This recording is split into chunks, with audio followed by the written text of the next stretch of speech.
I feel like networking, the word networking, is such an overused word. And it almost sounds boring. It almost sounds stifling, thrown around. People are tired of it. We all know what it is and how to do it. How do we make it interesting again? Yeah, I think there's so much negative connotation with the word networking. It sounds stuffy and old, and people exchanging business cards. It's very old-fashioned. But really, at the end of the day, if you dig a bit deeper, the true meaning of a networking experience, it's about connecting people. It's about people, humans, making new relationships, new friends. And that's universal. That will always be exciting. That will always be fun. That will always be, you'll always discover something new. And so really, even though the word has this negative businessy connotation, the actual experience of networking, I think, will always be exciting. And for me, it's all about meeting people. Meeting someone new, by definition, is a new experience. And by definition, you're going to learn something from them, or you might teach them something, or vice versa. And it's always exciting. So, I say focus on the experience of it, not so much the word, even if the word is not the best word. What word could we use instead? Something a bit more. Well, that's a good question, Ashley, because another one of the words you used just now to explain that is connection. I think connection is another one of these words that's been overused to the point of cheapening it. Right? Yeah, and we're desensitized to it. Yeah, that's a good way to We're desensitized to the word connecting, and yet at the end of the day, it's about meeting people and introducing people to each other, and it's connecting the dots. So it's not just connecting people, it's connecting the dots. Like if you learn 2 or 3 different pieces of information, putting them all together to have a new story, to invent something new, that's what's exciting. And it's a bit like there's a documentary series called Everything is a Remix. And basically what it means is everything already exists. Every idea has already been invented. Everything has already been said. Every piece of music has already been created. But what's new is putting those things together in a new way. So connecting existing things, putting them together. And that applies to ideas, but also applies to people. All the people are already there, but you can bring them together. That's the exciting part. And again, I don't pay too much attention to the word connecting or connection, which, yes, is overused. And maybe some people find it boring or whatever. But the actual act of doing it, I think, is always exciting. It's always something. You're always creating a new opportunity. You introduce 2 people to each other, and you open a new door which wasn't there before. So for me, it's like 1 + 1 = 3. You just create something new in the universe by just bringing people together. And that will always be exciting. There's an excitement piece for you, right? I think a lot of folks, we go to networking events or whatever. We go to connect people. We bump into someone on the street, whatever. And we don't see this as an opportunity to connect with a person or connect others together. There isn't the excitement there. It's a thing I need to do because of work. Maybe I'll get a client. Maybe I think I'm going to get a client or an investor, and I probably won't realistically, or it will take a while. And so I'm not excited. I'm doing this thing because I feel like I should for some reason, right? Yeah. So what is your mindset that's allowing you to instill this excitement into what you do? Yeah, I think many people have this negative connotation again with networking, thinking it's something they have to do, not something they want to do. And I think at the end of the day, you have to have a curious mind where you actually are excited to meet new people. So that has to be, your de facto mindset. When you go to any event or any experiences, you stay curious. And every time you meet someone new, you think, oh, it's exciting. I'm going to learn something new. I'm going to learn about their life journey. And it's probably very different from mine, so I can learn from them. And if you go with that mindset, I think you will be excited to go networking. However, if you go the old-fashioned way, you go to networking events because you have to, because you're trying to sign up new clients, because you're desperate for money, you're desperate for new business relationships. With that mindset, you will have this negative feeling, this negative apprehension. You'll be, bored and you won't want to do it. And have this, I'd rather stay at home and watch TV attitude. So instead of that, I think it's all about mindset. When people think about networking, change your mindset. I'm going there for fun, to meet new people, to have new experiences, and hopefully learn something new. And with that mindset, you're always happy, you're always excited, you're always there's always a bit of excitement in the air. And I think that's what I'm trying to do, is to share that message with as many people as possible, that think of networking as an exciting way to to meet new people, learn new things, instead of a business thing you have to do, even if you don't want to. How do we shift then into that? Because when you're mentioning, like, I want to do this, I want to learn about other people, I want to have this connection, there's something that I don't know if it's a sign of the times or what exactly it is, but a lot of us, we're so in our own heads. We're worried about our problems, our business. I need to get clients to the door. What's my bottom line? That I'm not going to serve or to meet or to connect or out of interest. I'm going for me. And therefore, I don't really want to go. How do we practically shift from this place of, it almost sounds like scarcity or linear transactional thinking, into a space of expansive, excited about another person, wanting to connect, wanting to open up? All my best business ideas have always come from unexpected encounters at networking events where people told me something I didn't expect. I'm like, oh, wow, that's a new idea I didn't think about. And that pushed me to be much more effective and efficient in my business life. So my advice is, if you're super focused on your bottom line and your immediate result and short-term gains, going to a networking event is taking a break from your day-to-day routine to open up to new ideas, which actually might make you even more effective and more efficient and achieve your bottom line even better. It's a bit like people say, if you want to be super good at something, whether it's sports or an exercise, whatever, the best thing you can do is to take a break. Because by taking a break, you allow your mind to relax. So when you get back into it, you're even more efficient instead of trying to push through and work hard and hard with never taking a break. So those breaks are actually essential to be more effective and efficient. And a networking event is a perfect break from your day-to-day journey or day-to-day grinding. It's to go to a networking event to take that mental break, put your headspace in a different spot, and learn from other people, meet new people and new ideas. And that will, for the next day, when you go back into your routine, you're going to be even more effective and more efficient and achieve a bottom line even better. And I think that's been my experience. Like, so many unexpected things happen at networking events, serendipitous things, which actually put me back on track even better. And again, that's not something you can plan for. Just allow it to happen. Hello, beautiful people. Welcome to the show, or back to the show for those of you who aren't new here. Getting lots of new faces these days, and so I just wanted to take a quick sec to introduce myself. Hey, I'm Seven, and also to give you a quick announcement. As a little bit of background, this show used to be very focused on what it meant to be a leader, but I quickly realized I already had my answer, which is that I believe you already are one.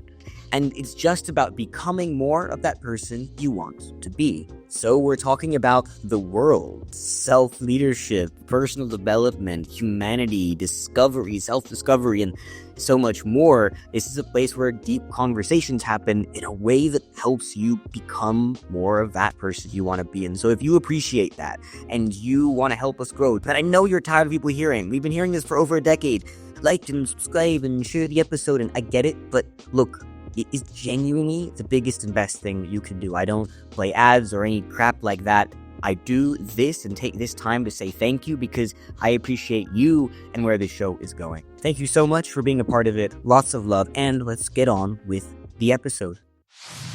It's this idea I like to come back to. I like to describe this as, you want opportunities, you want happy coincidences. You have to give the world the opportunity to give that to you.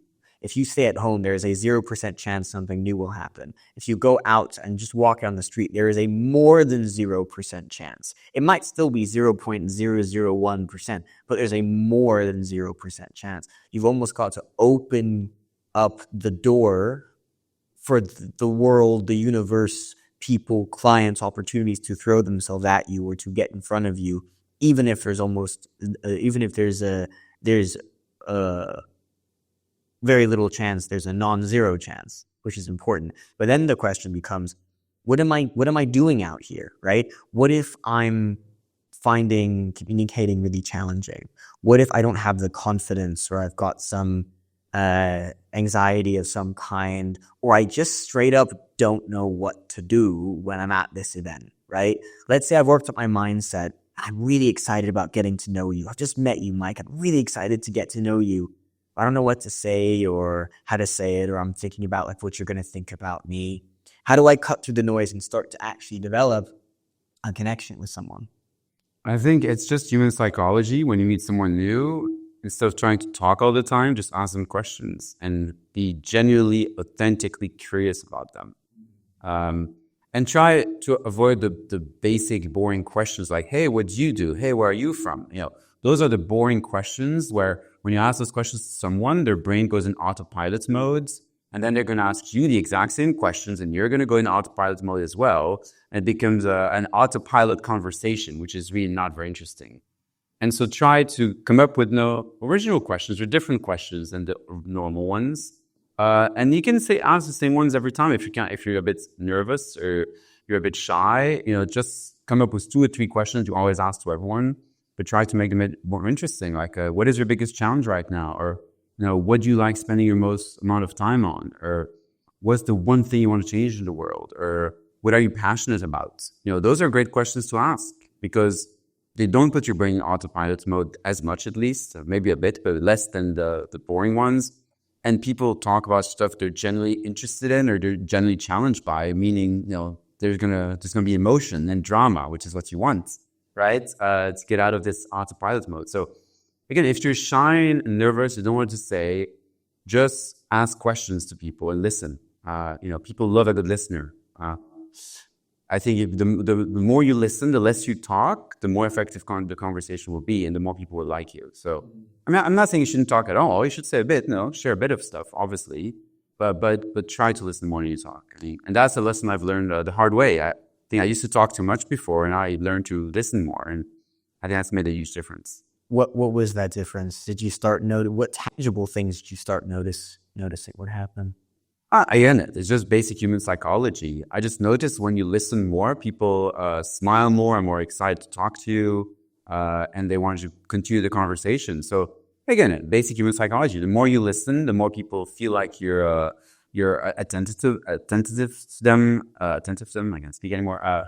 And they start to really like you just because you're a good listener. I think that's a rare quality in the business world, at least. Yeah. Well, this is what I was getting to earlier. Is people talk about themselves so much because, again, I think it's this similar mindset of I'm coming to this networking event to get something, or I'm calling you or messaging you on LinkedIn because I want to get something from you, right? And so I'm constantly living in this transactional mode of get. And it's similar when I go to the event, I talk about myself because I want to get. I'm thinking about myself. Or I'm worried you're not going to like me, or I'm afraid of the awkward silences and pauses, and I don't know how to handle being in that space. For one of those 2 reasons, we feel like we need to fill by talking loads. There's, but to your point, there's this interesting phenomenon psychologically. It's not just that people will enjoy your company more. They will think you are more interesting. There's something that happens when you ask a bunch of questions where people think this person is so interesting, but you said nothing about yourself, maybe very little, because people love being put on as the center of attention. People love having an interest taken in them. Yeah. And so there's this classic story of, I think it's Winston Churchill's mom. Have you heard this story? No, I have not. So Winston Churchill's mom, this is at a time when there are 2 prime ministers vying for, the votes. And one of them is Disraeli. I don't remember who the other one was. And so she goes in a meeting with both of them. She walks into the first one and says, I felt that man made me feel like he is the cleverest man in England. And she walked into the meeting, the second one, and she said, that man made me feel like I am the cleverest woman in England. And what he did, the second person did, he just asked questions. This is all he did. He just shut up and he just kept asking her questions about herself, her opinions, whatever. Mm-hmm. And we build this rapport with people by shutting up and asking them a bunch of questions. But what if I'm so anxious that I don't even know what to do? What's my first step? If I want to get out there and make more connections, this might even be professional connections. Mm-hmm. I want to develop this curiosity in people. Yep. Practically, how am I developing this mindset of curiosity? And how am I overcoming or working on this blocker, this mental blocker, actually applying this that we might call anxiousness, for example, or whatever people want to label that as. Yeah, I think there's some techniques, there's some tips and tricks, very simple tips and tricks to use when you go to a networking event. So it's not about only about the big picture and the mindset, which I talked about. It's all about practical tips and tricks. When you walk into a room full of strangers, what do you do? Like, where do you go? Who do you speak with? So there are these practical, basic tips and tricks. Now, one trick I use very simply, you just go to the bar, and while you're waiting at the bar, there's obviously someone waiting next to you or behind you. Talk to them, say, hey, what are you going to drink today? What are you here for? So that's a very easy setup because you're at the bar, they're at the bar, you're waiting for drinks. So that's a very basic one. The other very basic one, if you see groups of people everywhere, but there's one person by themselves, of course, you're going to speak to that person first. That's an obvious one, of course. Now, if there's only groups of people everywhere and there's no one by themselves, what do you do then? And then the technique is you have to join in a group of 2 people or more, but don't sneak out behind them. That's super creepy. Instead of that, make yourself known. Just go there and say, hey, can I join you? And you say that out loud and interrupt their flow, and they won't be offended because if they're at a networking event, by definition, they want to meet as many people as possible. So, but you have to have a bit of confidence for that, build up for that, to that. But yeah, you have to have that knowledge, those tips and tricks. You have to do it. Just go for it. Bam. Don't be shy. And sometimes it's okay to stand there by yourself until someone else comes and talks to you. That's fine as well. There's nothing wrong with that. The only thing I would not do, don't check your phone. That's not good in a networking event. Put your phone in your pocket. If you're checking your phone, that means that you're a bit awkward and people see that and sense that. So that's the only thing I would recommend not to do. But otherwise, yeah, it's a social environment. It's very fluid. It's not like everyone is a robot following a protocol. No, we're just kind of fluidly talking to everyone, walking around the room. It's a bit of a fluid situation. And so adapt to the fluid situation. And even me, I've been to 1,000 networking events, and sometimes I just stand there by myself, and that's fine. And you have to be confident in that. If you stand by yourself, don't be awkward about it. Be cool about it. Yeah, okay, I'm standing by myself. That's cool. I'm just here standing, having a drink, observing, and that's perfectly fine. And be confident in that. But again, everything I just mentioned is more easily said than done. It takes practice, right? But if your mindset to go there is to have fun and meet cool people, you're going to have fun. That's the end, bottom line. Yeah. Speaking of practice, I mean, how do I get that practice in? Because some people, and I want to know what you think about this tip that some people give of like, I just go to a networking event, just talk to 5 people, get their LinkedIns and leave because I only want to be there. Like, is that a good way of practicing? Is that a good way of making real connections? What do you think about that, and how do I practice? Again, I've never used that specific trick to limit myself to exactly 5 encounters. I don't usually count how many people I've met. I just randomly talk to people until I'm tired or bored or hungry. That's usually my technique, but it could be 5, could be 10, could be 6, could be 2, could be 1. There's no magic number. It's whatever you feel confident and happy to do. I usually try to work the room, meaning trying to speak to as many people as possible and take their LinkedIn until really, as I said, I'm tired or hungry, I want to leave. So again, it's more subjective. I just see how I feel in that moment. I don't have a specific target number. But if you're starting your networking journey, sure, if you want to put a target of 5 people per event, that's fine. There's nothing wrong with that. Yeah, why not? Mm-hmm. And what about trying to use my existing network? So let's say I've set myself specific goals and I've got an existing network that I don't know how to tap into, or I never really tap into. How do I, right? So like using myself as an example, when I pivoted my career, I wanted to start getting into training teams and working with teams. I didn't really know how to use the existing network that I had. I had old clients, I had old connections. I was like, I'm doing something new. It's not really relevant to me, or it's not really relevant to them. Sorry, it's not really relevant to the old stuff I was doing. How do I leverage my existing network? I would say start reaching out to them with a very simple, short question. Say, hey, do you know any cool networking events I should go to? Something super short. Instead of trying to send them a super long message explaining your whole career shift and everything you're working on, no one cares. So the worst thing you could do is send them a long message. That would be the worst thing. They would never answer. Okay. So I would keep the message super short, like very short. Like, hey, do you know any cool networking events? Hey, do you know someone I could talk to in this industry? Hey, could you introduce me to this person? So again, super short message so that they can, if they read it, they're like, okay, I can give them 30 seconds of my time to answer that question, right? Whereas if you send them a super long paragraph explaining your whole career shift, everything you're working on, no one's going to take the time to read it. But yeah, I think that's always a good way to do it. Ask them their opinion about a website, ask them an event, or say, hey, can we go for coffee about this topic? But keep it super short. So you need to set a very specific goal. Yeah. And it can't. Yeah, but it's a conversation opener. So let's say you're asking them, hey, do you know any cool networking events I should go to? It's a short question, and you really don't care that much about the answer. It's a way to engage with them. Right? Or invite them on a podcast. Say, hey, can I get you as a guest on my podcast? I'd love to get your take.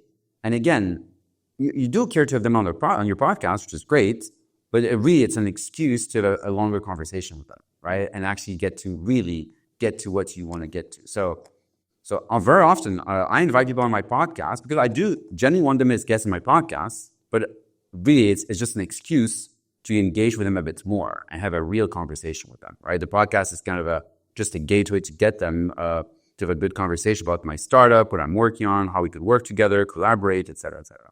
And actually, that's a good point. Is like, what makes a good conversation? I think a lot of people, they walk not just into these situations we're describing, but just through life with a vague idea of a dream that they'd like to have. I want to receive X. That X isn't even very specific, but there's no tangible outcome from this thing, whatever the thing is, the event, the conversation, the walk down the street, like.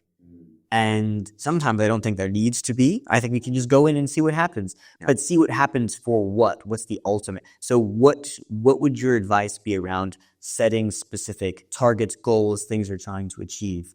So I think that the bigger picture should always be an ethical mission to help others and make the world a better place. If your ultimate big vision is to make money, people can see right through you. And that's not good. If it's like, oh, we're having this conversation, but at the end of it, I just want to get your money. I just want to make money. That's not a good way to engage people because people won't like that.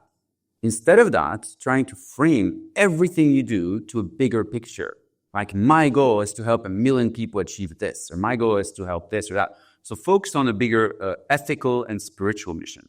So my bigger picture personally, and then as a fact, is I'm a people connector. I love to connect people. I actually have joy, passion in connecting people. So my bigger purpose in life, my spiritual mission, is to connect 1 million people in the world. That's what I want to do. And how do I do that? With a startup, with a platform where people connect each other, et cetera, et cetera. That's how I get there. But really, there's always a bigger picture. And so I try to frame every meeting, every conversation saying, hey, this is my mission to connect people. Are you on board to help me get there? And I'm sure most people would agree it's a good mission. I mean, everyone wants to connect people. I mean, I don't see why you would have any negative feelings towards that, right?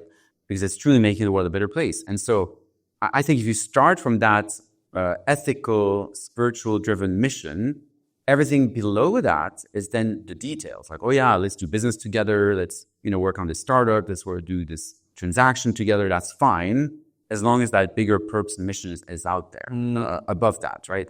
And I think that's the way to do it, to frame it in a bigger picture. And I meet lots of startup founders who are a bit too driven by money, and results. Mm-hmm. And for me, that's a bit of a turnoff, right? Now, I want to help them. I'm a nice guy. I want to help them be rich and make money, sure. But it's not very exciting. Like, why would I give them time if their ultimate goal is just to make money? Yeah. That's not very exciting to me. It also means that I'm probably not going to have that curiosity. I think this is the thing I've noticed that I may be most worried about. And again, this is not just in a professional context. This is just in life. Is so many of us go through life thinking now about what we're going to get. We've been raised such that everything, or that most things, are a transaction.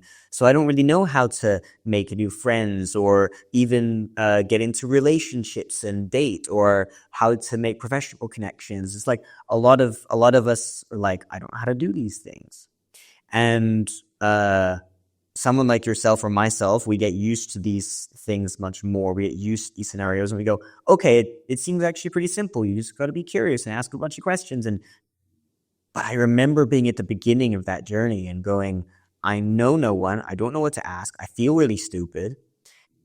And so it feels like the crux of all of this is I need to genuinely want to have a heart-to-heart, human-to-human connection with you. And that is like fading, both as I was going to say as a desire, but actually I think the desire is there.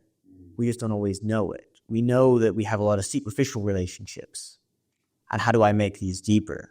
I think we all crave connection. I mean, that's a human need. We all crave tribalism and connection, right? We evolved over millions of years to be tribal and like to be part of a community and a tribe. You know, the word community is being used and overused, and you see that word plastered all over the place. Community, community, community, right? We keep using that word. You have community managers and community leaders. It's another one of those cheapened words. Absolutely. But that word community, why is it everywhere? It's because everyone's craving it. Everyone's craving a sense of community. We're all craving human connection. We're all craving community. We're all craving all these human interactions. It's basic human psychology. And so really, at the end of the day, we need to focus on that. Whatever you're doing in your life, focus on a sense of community and connection. And the way to do that is to go to networking events, to develop your psychology skills, to learn how to engage with people, to learn how to ask questions, learn how to be a good listener. All these things are basic human psychology.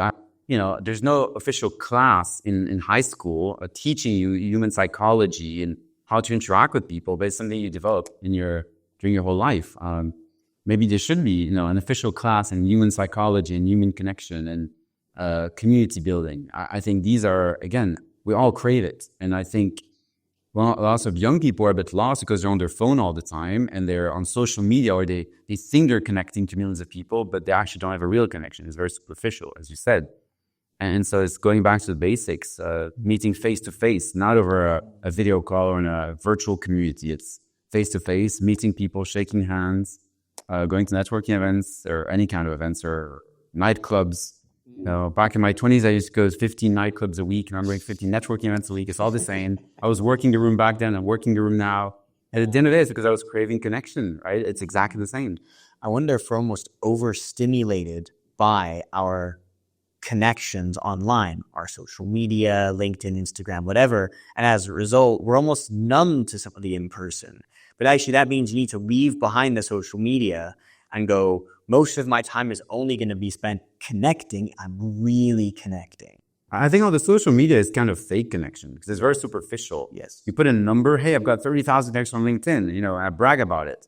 But these are all fake connections. I don't know these people. I mean, some of them, yes. Some of them I've met in person, but the majority have not. So it's nearly like bragging rights, how many followers you have, how many connections you have. And all of that are really fake connections. They're not deep. They're not people you actually spend time with. And so I'm not saying you should get rid of social media. No, use it to your advantage. Sure, do it as much as you want. However, it should never come at the expense of in-person meeting people in person, going to networking events in person, going to nightclubs in person, going to social events in person. And the problem is, for lots of young people are replacing in person by this virtual social media. That's the problem, because it gives them a fake sense of community, even though they actually don't have any real connections. And so really, I think you have to go out of your way to go to in-person events, whether it's business networking events, whether it's social events, whether it's meetups, sports, any kind of community activity. You should really go out of your way to go to as many as possible instead of spending all your time on social media, virtual social media. But again, it's not easy. Again, it's going out of your comfort zone to leave your house and your phone to go and meet people in person. Yes, you have to step outside your comfort zone, but the rewards are infinite. At what point do you stop or decrease the amount you're going to? And the reason I ask this is because I know entrepreneurs who went to so many, and then they really need to focus on building their business, but they're still probably going to too many. Maybe they didn't have a network at the beginning, and then, okay, fine, so you go to a whole bunch, but then at some point you don't decrease or stop. How do you know when you need to shift your strategy when meeting more and more people is probably not going to help as much? Like, if we're thinking really strategically now in a business, for example, and it sounds a bit derogatory now that we've been talking about real connection and not just ROI, but there's a diminishing ROI of just going to every single networking event at some point, right? So how do I know which rooms I really need to be in and when I really need to be going to them? Everything in life is about balance. Don't go all the way overboard one way or the other. You shouldn't stay a recluse and never go to a business networking event. On the other hand, don't go to 15 events a week like I used to. Find a balance in between. So I think you need to work on your own business, stay in your office, work on your startup or business, whatever it is, and maybe go to 1, 2, or 3 events a week. I mean, that's reasonable. It's not crazy. But I think it's still good to maintain that relationship, going out there, meeting new people, because again, everything's serendipitous. You never know who you're going to meet. Could be your next investor, could be your next employee, could be your next business partner. So if you don't go to any networking events, you go to zero, you're missing out on all this stuff. And if you spend all your time networking, then you're missing out on focusing on your business and doing stuff which is essential for you to build your business. So again, like everything in life is balance. You do a bit of both. So stay at home, work on your business, go to a few networking events. Don't go crazy either way. There's a real like ravenous curiosity for you. You used the word curiosity earlier.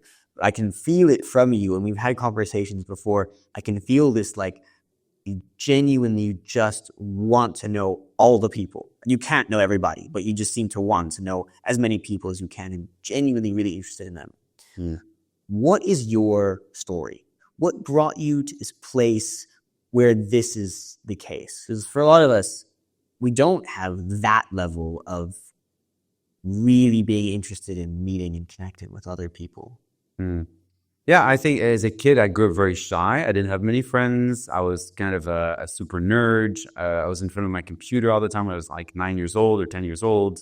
So I was not a very sociable person. And I think, I craved connection even then. I wouldn't have admitted it back then. I was just a kid, but I think I still craved it. And so I think when I was like 15 years old, I started doing theater in school. Like someone pushed me to do that, and it was kind of against my better judgment since I was super shy. But somehow I enjoyed it. I just enjoyed the connection with the audience, with people.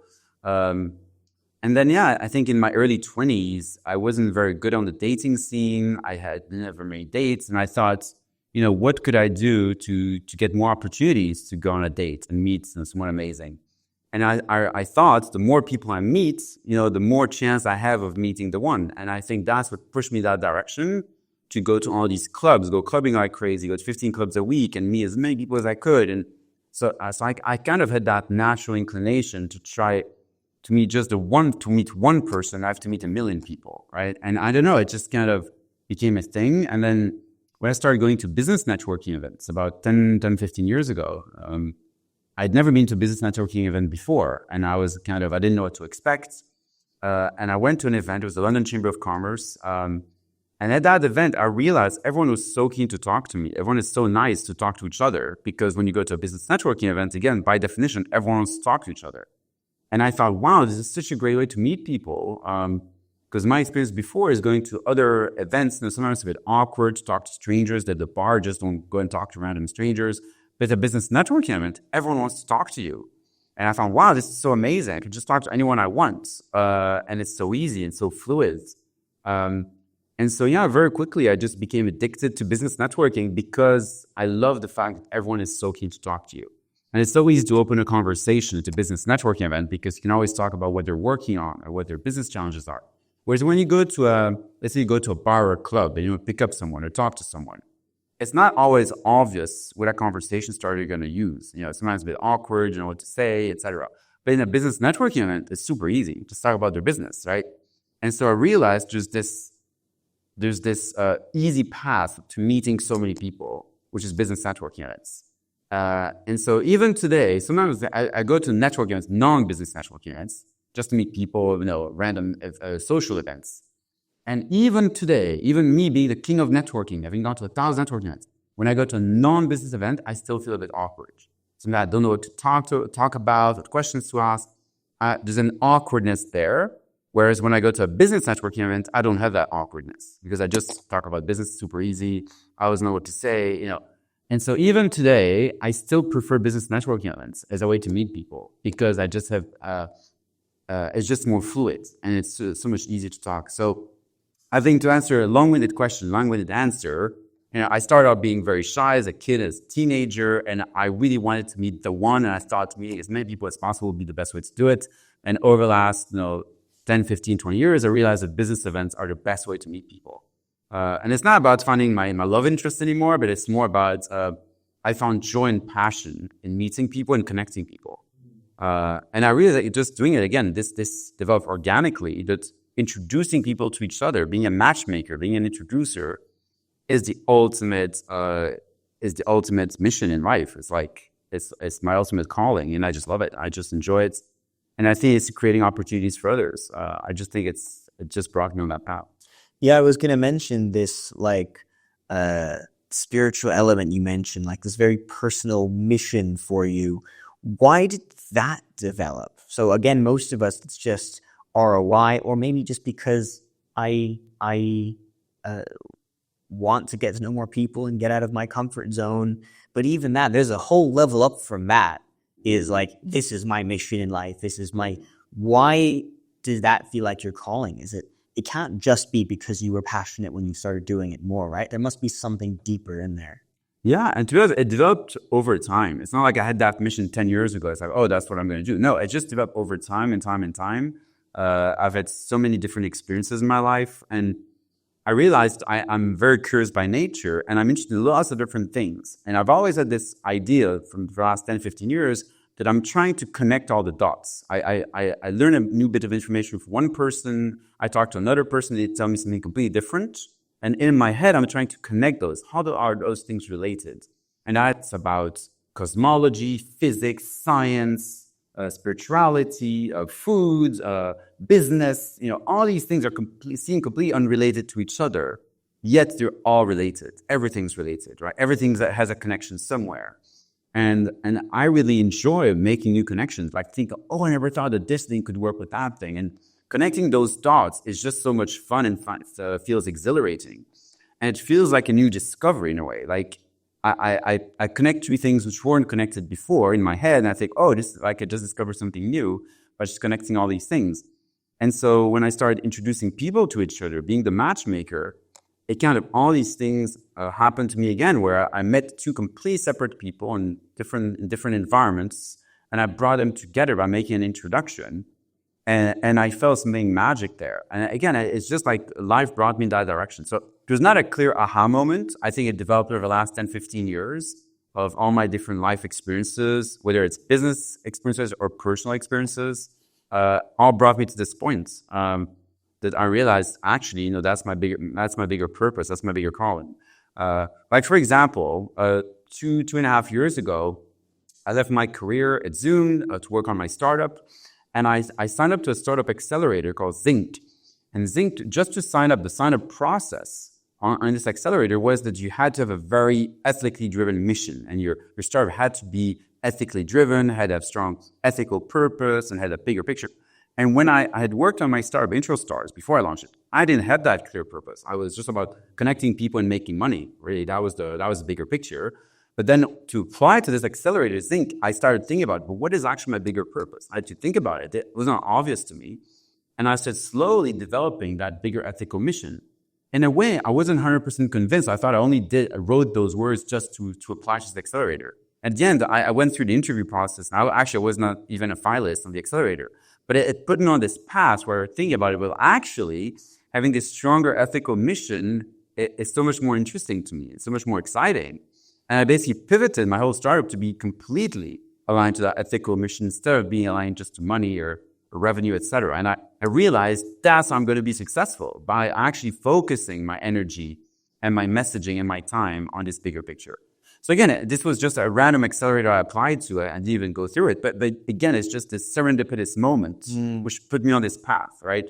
One among many other serendipitous moments. So that's how I got to it today. That you that was 9 years old, 15 years old, 20 years old, not 100% sure what to do, on the way towards this path you're on now without realizing it, what would you say to him if you had to meet him and give him any piece of advice? Yeah, I'd say it's really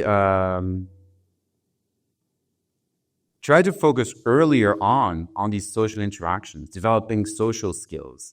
I didn't realize early on that it was so important in your life, that everything is about social skills in life, that all opportunities, wherever they are, whether it's in your personal life or your business life, that they're all about social skills, all about psychology skills, like being able to talk to people, being able to walk into a room full of strangers and talk to them. Because again, this did not come to me naturally at all. I was very shy, very introverted. And so I had to struggle a lot to actually develop those skills. And I think if I would have started much earlier, when I was like 10 years old or 12 years old, 15 years old, to focus on that much earlier in my life would have been so much easier, right? Instead of me having to learn it the hard way, going through lots of struggles, social struggles, and relationship struggles, because again, I didn't develop those skills early on enough. And it's funny, a good example, my older brother is 2.5 years older. He's a social butterfly. Since he's like 5 years old, even 3 years old, he was already talking to random strangers in the street. So he has those social skills since he's a kid, naturally. It just comes to him naturally. Whereas for me, I had to build those skills and develop them and work on. And I'm still working on it now, by the way. And still, as I said, in a business setting, I'm great. In a personal setting, I'm still a bit shy and nervous sometimes. So it's still something I'm working on still today. And so I think if I could have told that to my younger self, hey, work on these social skills, do some classes, do some training, go to more social events, develop your social skills earlier on in my life, I think that would have made my life much easier. So that's my advice, again, for my younger self, like work on your social skills, psychology skills, how to talk to strangers, how to, I think those are really the essential skills in life, which will open every door for you and every opportunity. And how would you teach him how to do that? Would you push him into a networking event like a parent, just kind of exposure therapy? Would you coach him through doing certain things or learning certain things? How would you do it? Again, I don't know if there's specific classes to teach you that. No, a class of life. The class of life, really. But to be honest, there are some tips and tricks you can use. No, remember, there used to be a TV show, a reality show on MTV many years ago, 15 years ago, called The Pickup Artists, PUA, which is very funny. It's a guy called Mystery, I think, who went to all these bars to pick up women and would teach other shy guys on how to become a pickup artist. And there's a bit of deception involved. Yes, there are kind of make-up stories to get the attention of girls at bars, whatever. But I was fascinated by that show. I thought it was so amazing to teach people how to approach strangers, right? And how to pick up people. Because again, whether your goal is to pick up a girl in a bar or a guy in a bar, or whether your goal is to go to a networking event and make conversation, I think it's still human psychology. And I think that's really fascinating. For me, again, I'm not saying you should use deception and lie to people. I'm not saying you should do that at all. You should be ethical about it. But you should develop those skills and have tips and tricks in your sleeve on how to talk to strangers in random places, at the supermarket, in bars, at Starbucks, like developing those social skills. And actually, I did work on it. At some point in my life, like 15 years ago, I made a conscious exercise. Every day I would walk in the streets and talk to a random stranger. And every day I tried to talk at least to one or two random strangers in the streets. And I tried to say hello to random strangers. Just wanting to say hi, just to random strangers. And the problem is in London, people are very cynical about it. Yeah. And sometimes people were surprised and smiled at me and said hello back. And I was fine. It was great. But sometimes I had people tell me to fuck off, really. Really? They'd actively tell you? Yeah, because they thought I was going to sell them something. I was trying to, that's the problem. We become insensitized because there's so many beggars or people trying to sell you stuff or charity muggers, chuggers, trying to get you to give them money, that if people approach you in the street and say hi, you immediately think they're trying to sell you something. You're trying to take advantage of you. That's a problem, that people are becoming too cynical about it. And the so same thing happens online as well, which becomes really challenging to get around when you're in a new business and you do need to make sales, but I do genuinely want to connect with you first, but people just assume they're so, how do you break through that? So that is it's a big challenge. That's true. When you approach someone online, if you send them a message, they assume by default that you're a spammer and you're trying to sell them something. That's the default response, because the reality is, for many times, that is the case. You get spammed by people trying to sell you shit, right? All the time. And with AI, it's becoming much, much worse. We get bombarded by AI spam messages all day long of people trying to sell you stuff. And so you become very desensitized. So any message you see from anyone, you just assume it's spam. And so how do you combat that? There's only one way. And that way is to go to in-person networking events, to meet people face-to-face, because when they've met you face-to-face, they're going to lower their guard if you send them a message afterwards, because they've actually met you. They establish a human connection, a bond, even if it's superficial. At least they know who you are. They've seen your face. Meaning if you do send them a message the day after on LinkedIn, they actually remember, oh yeah, I met that guy with that girl at this networking event. I know who they are. They're not an AI spammer, right? And so the only way to combat it is to focus only on trust and relationships and focus on people you've actually met or have someone else they trust introduce you. So if they trust someone, they know someone personally, and that person introduces you to them, then they're going to lower their guard. They're going to listen to what you have to say. Right? There's such a big remote working culture now. I'm like, how do those people do it? Because they're either really good at the spam or they're maybe creating content that brings people to them. But like, you can't go to if you live out in Bali or something, or Spain, and you're operating in London, you can't go to networking events. So you put your finger on it. I think another technique which is really good is content marketing, where you create content which attracts people. So you could create interesting, innovative content, whether it's videos, whether it's text, or posts on LinkedIn or other social media, and that will draw people in. If you talk about something interesting in an interesting way, that will draw people in. So I think that's the other way to do it. Instead of going to in-person networking, etc., it's for you to create great content. But in that way, you have to wait until people come to you. You can't go to them, right? Because you go to them and they haven't read your content, they don't know who you are, they're not going to trust you. So if you put out content there which is valuable, at some point people will reach out to you. So that's a way to attract potential clients or business partners, etc. Always create value for others. Yeah. And what do you recommend to become a better communicator? Because communication is an art form. You describe networking as an art form, right? When these things are art forms and they're not linear processes, they're not just these things we do. I'm not just doing communication with you, but I'm have this arc form where I'm thinking about what I'm going to say, and I'm looking you in the eye, and I'm keeping in mind the human psychology, right? I'm really playing the game where I'm really in the flow of it, or however you want to describe it, as opposed to just mindlessly doing this thing. How do I shift from just mindlessly doing this thing to really being great at communicating and the art of communication and networking? For me, the art of communication as a whole is all about being able to be short, clear, and concise. So it's not about long storytelling. It's about super short to the point. For example, if you meet someone at a networking event and you ask them, hey, what are you working on? Or what do you do? Or, basic questions. If the other person starts blabbering for 5 minutes about their whole career, that's really poor communication. That's very bad. And in my mind, I say, oh my gosh, that person is so boring. I want to kill them, right? Or I can kill myself. So I think a good communicator would keep it super short, less than 7 seconds, but make it exciting. So it's not about being short. You have to be a good storyteller in a short amount of words or a short amount of time. And same thing when you post stuff online. If you post something super short with an interesting idea, that's much more valuable than a super long form post. Because no one gives you time anymore. No one reads super long posts anymore, or very few people. And same thing if you send a message to someone, the power of a strong message is to keep it super short. So instead of saying 3 paragraphs, a super short question, hey, what do you think about this? Hey, do you want to come to this event? There's a link to the event. And that's the whole thing. Nothing more, nothing less. So really being concise and having that sense of summary, of exciting, where every word is measured to keep it super short, for me, that's the ultimate superpower in communication. And very few people have it. I get so many messages that are way too long, so many paragraphs, too much information. They share their whole life story. I don't care, So for me, people who can write a super short message grab my attention. Like, oh, wow, that person is not wasting my time at least. They're going straight to the point.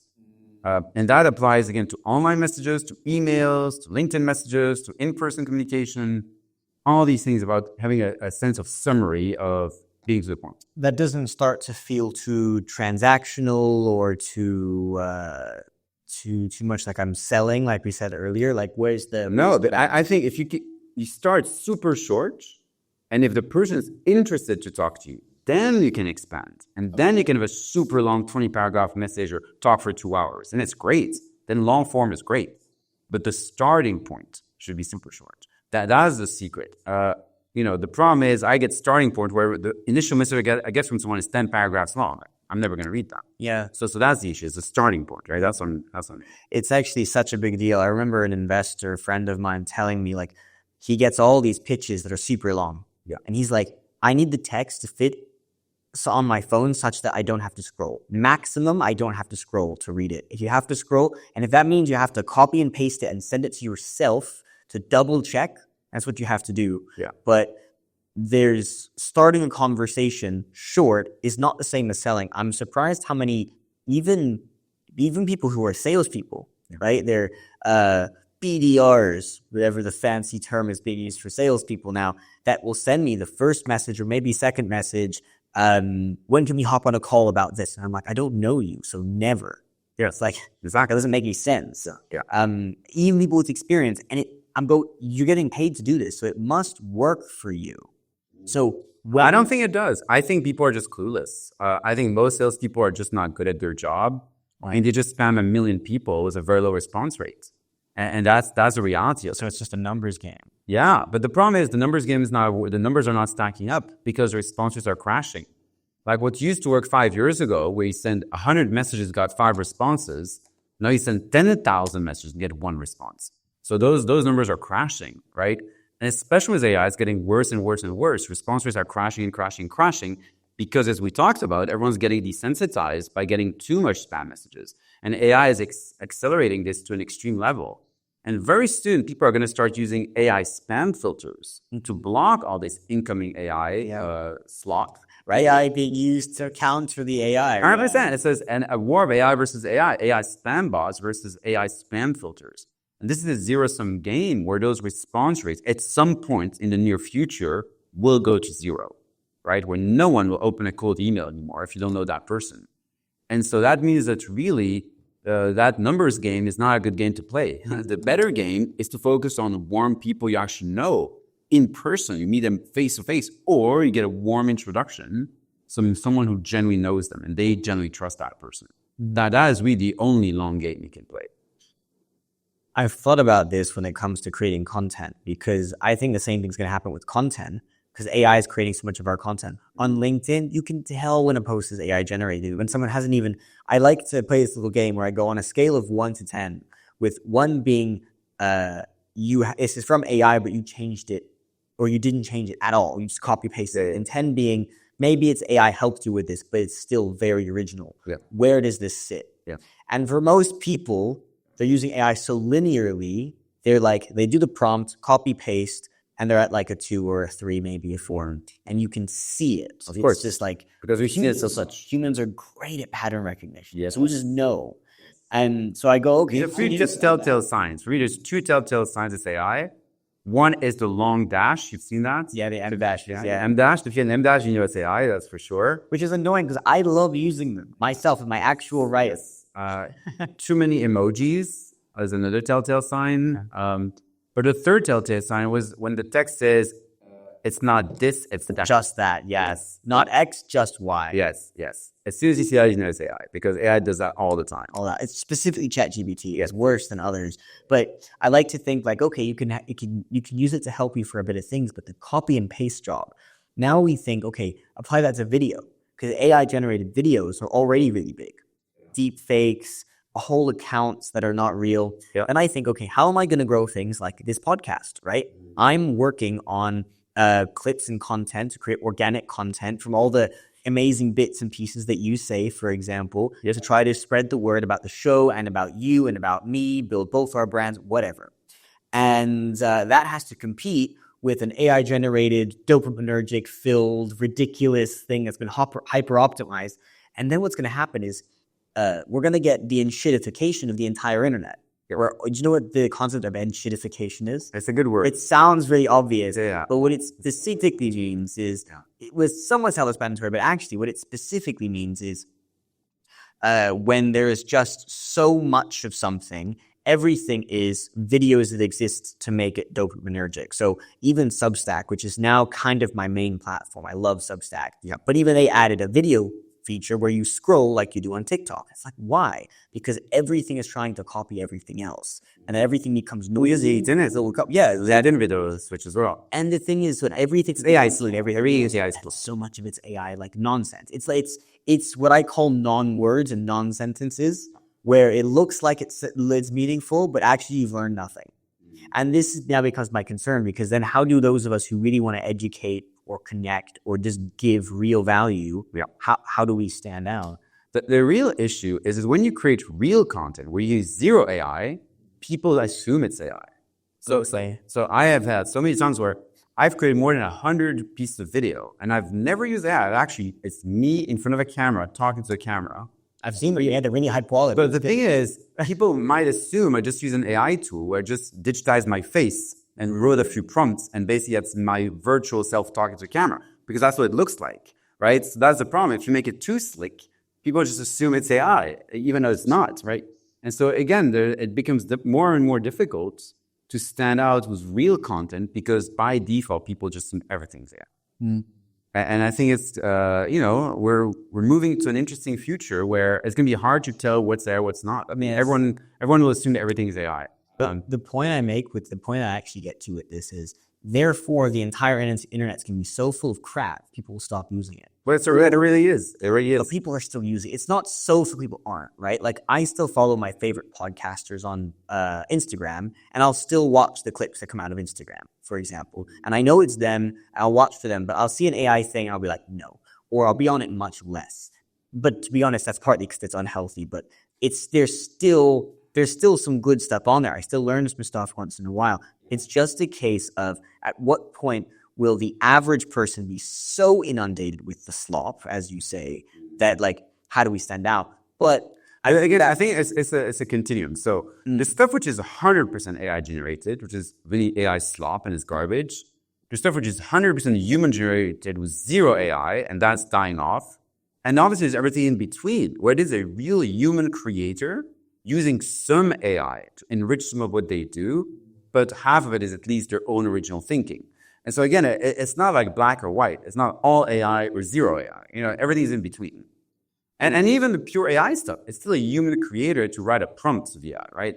And so really, where do we stand? Everything's in the middle. I think there's no clear answer, because everything is in the middle. That's the problem. It becomes much more difficult. Oh, I see. So we can't say, should we do X or should we do Y? It's really shades of gray. Everything's shades of gray. That's the thing. We've all used AI for some stuff. Does it mean everything we do is AI? No, it's something in between, right? It's a tool. So I do think this will drive more people offline.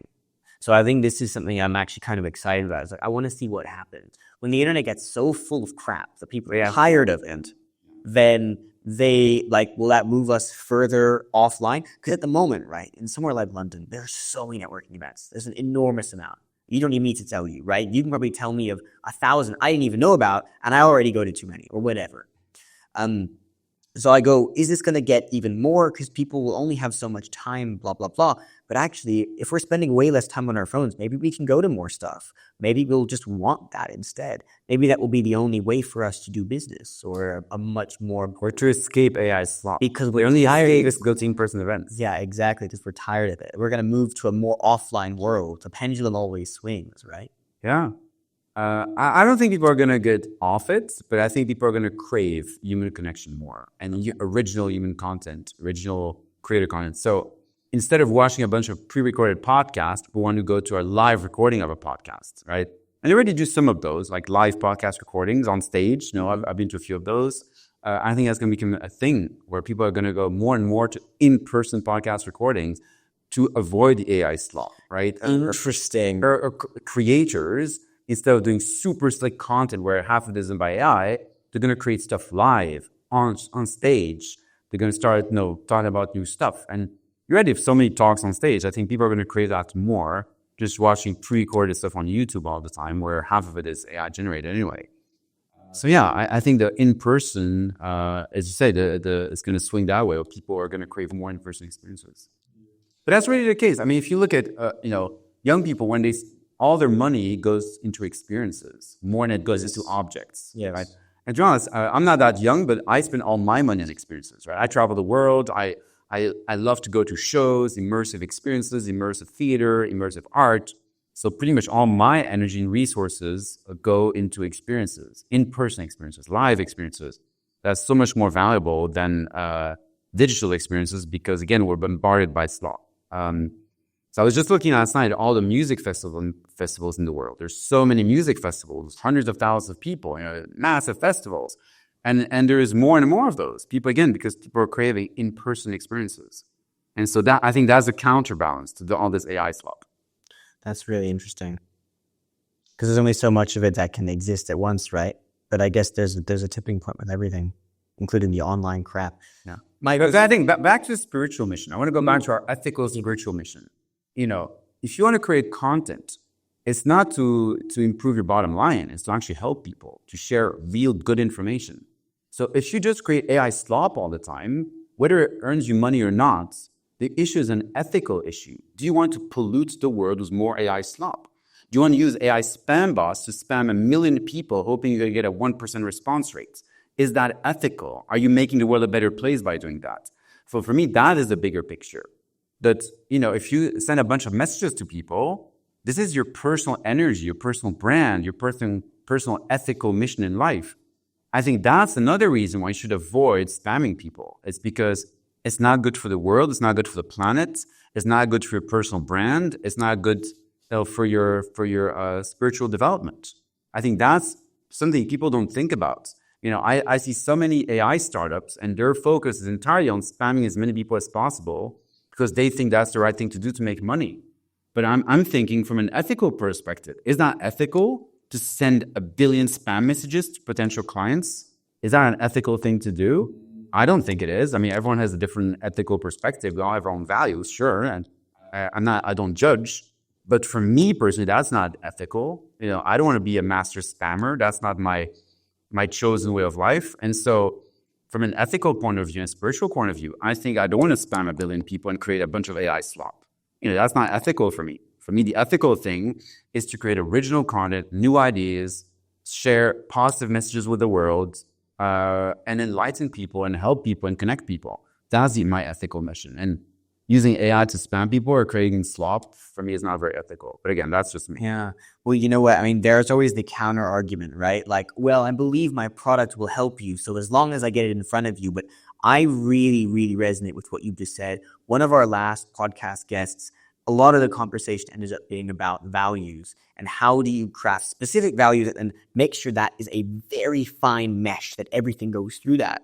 There's, I think, a hustle culture mindset that has infected the way that you grow a business. Yes. That as long as you make the sale, do anything for it. If that's 10,000 crap messages, yes. If that's as many calls as possible to people who you don't know if they actually want your thing or that they probably don't, fine, do it.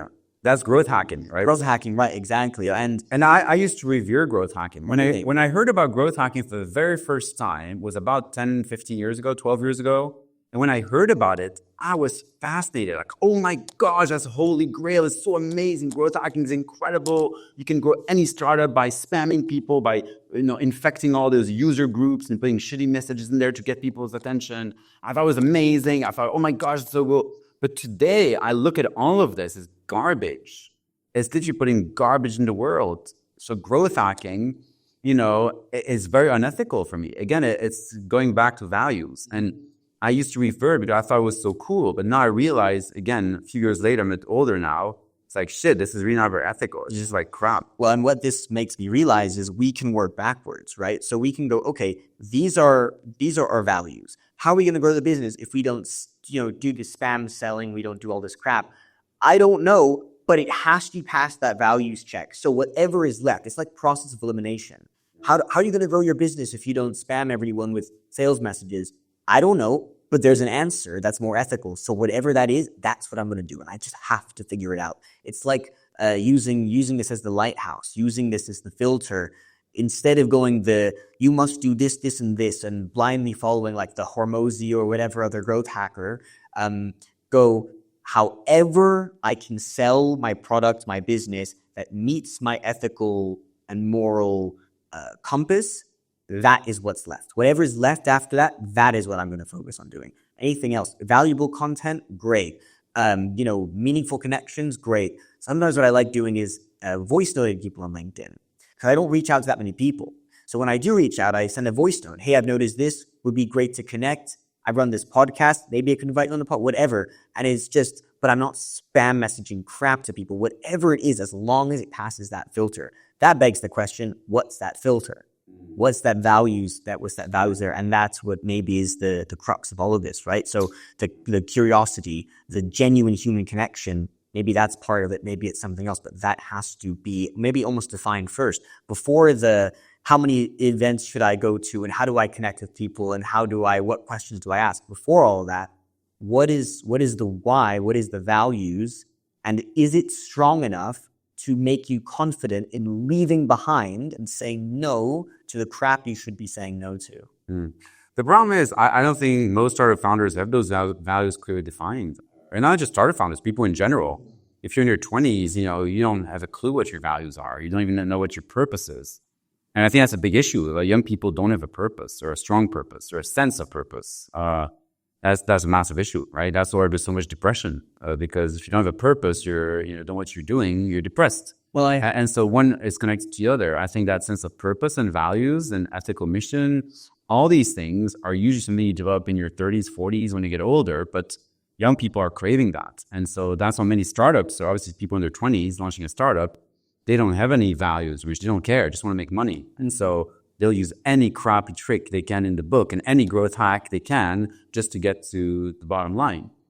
And some are successful doing that. Yeah, I mean, as an American, I can tell you plenty of people older than that are also doing it. But there is interesting, maybe there's this slight distinction between purpose and values, because I think for some people, their business is their purpose, but there isn't a quote unquote bigger purpose behind that, right? We have a sense of we have the purpose we have assigned to ourselves that gets us up every day, but there isn't a meaningful, significant purposefulness behind it that is bigger than us. And maybe that's the crux. There is spirituality. It's a quest for spirituality, and you make your purpose in life.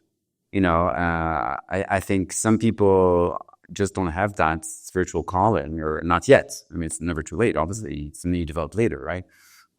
So I think that's the bigger picture. So a lack of spirituality. How does someone start to find it? I mean, you said for yourself, right? You kind of stumbled into how great the feeling was of connecting people together. Yeah. Some of us, we try to find it actively and consciously and end up assigning something to ourselves. So this is the thing I'm doing. This is my purpose in life. And it's almost like an external transactional assignment, as opposed to a deep feeling that I feel called for. It's almost, how do I find it and how do I distinguish between the two? To be honest, I think some people have more of a spiritual calling than others. So I love to go to spiritual retreats and do some spiritual research and go and meet other new age spiritual people. I love that. I'm drawn to it. That's just my personal interest.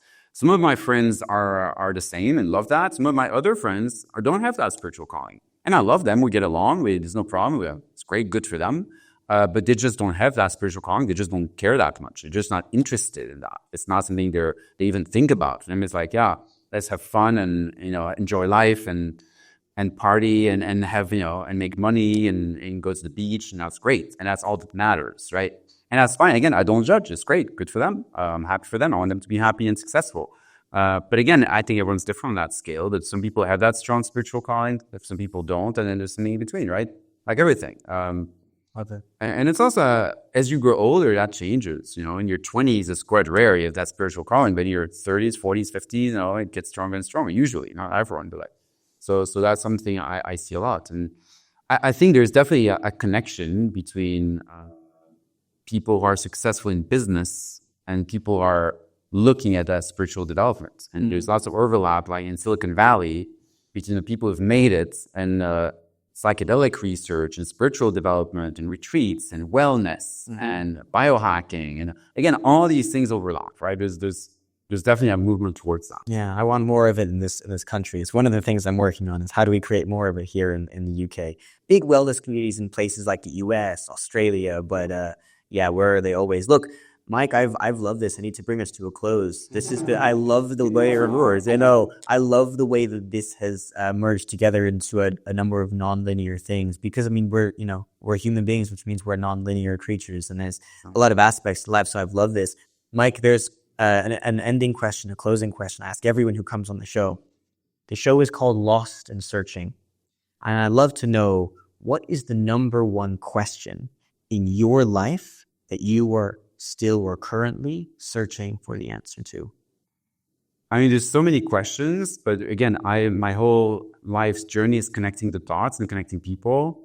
So the ultimate question would be about that, about connecting those dots, understanding the structure of the universe, cosmology, our purpose in the universe, who created us, who created the universe. So I think it's not one question. I just gave you 6 questions there, but they're already it's the same thing, really.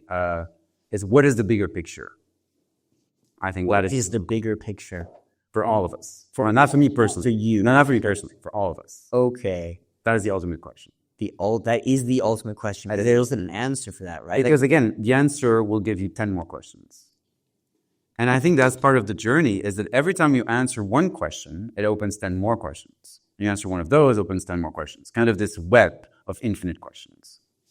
Mike, this has been really cool. I appreciate you for making the time, for giving us really practical advice, for being able to take us on a journey that's not just physical and practical, but also spiritual. That's also business. It's all these things. So this has been a great one, man. I appreciate you. Thank you for coming on the show. Thank you so much, Steven. What a pleasure to be here. Well, look at you making it to the end of the episode. Welcome. There's a lot more for you to do. If you're still here, there's a full playlist on YouTube down below. There's a recommended video probably somewhere around the screen or down below, and so much more. Give us a follow. Help share if you're here. Hey, maybe you enjoyed it. And look, this show only grows with your help. So again, I know you're probably bored of hearing it, but it would mean the world to me if you help us out and paid it forward and shared it around. And hey, you never know how this will help someone else. So thank you so much for being here, for being a part of it. Lots of love, and here is to your success. See you soon.